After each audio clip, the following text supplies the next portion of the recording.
I a segona divisió, excel·lent resultat del Girona, que es manté a la part alta de la taula després de guanyar el Múrcia per 0-1. Pitjor li va anar al Barça B, que va caure davant el Mirandés.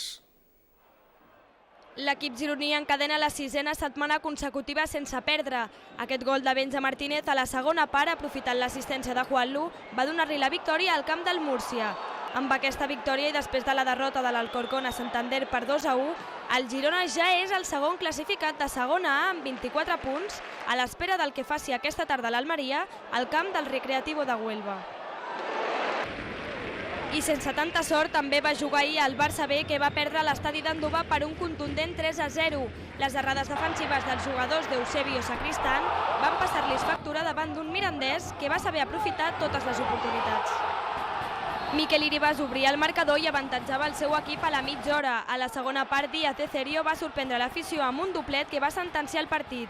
Tot i la derrota, el Barça B segueix a la zona alta amb 19 punts.